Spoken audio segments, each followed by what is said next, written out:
दिल तोड़ के चल गेलही लौट के नई है गे।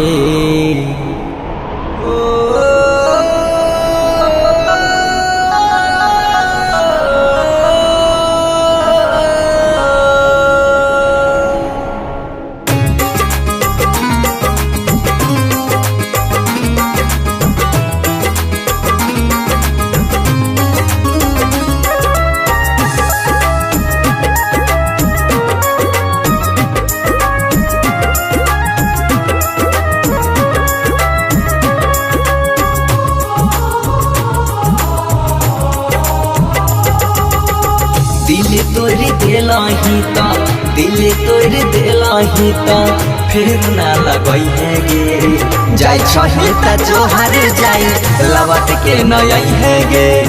जाय छही ता जोहर जाई लौट के नई है गे।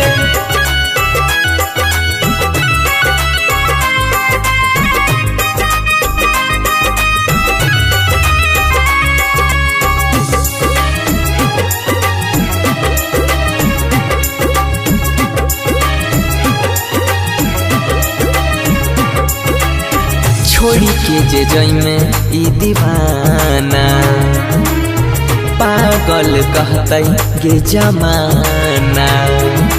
तुझे भूल कर भी ना भूल पाएंगे हम, तुझे भूल कर भी ना भूल पाएंगे हम। बस एक वादा निभाएंगे हम, चाहे तू जहाँ भी रहो बेवफा, तेरा याद दिल से ना भुलाएंगे हम। छोड़ी के जे जइमे ई दीवाना पागल कहतै गे जमाना।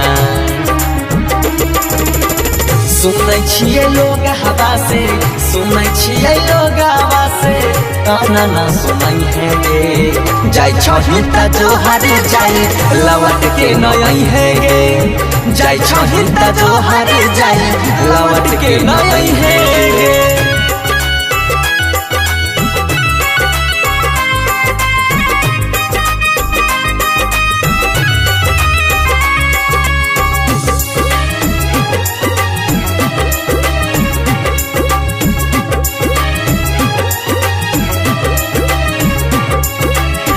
दिला बाके छही धड़कन गे।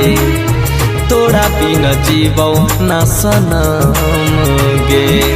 आंखें रोएगी मेरी तुझे जाने के बाद, दिल रोएगा मेरा तुझे जाने के बाद। एक बार याद कर लेना बेवफा, शायद ना मैं मिलूं तुम्हारे आने के बाद।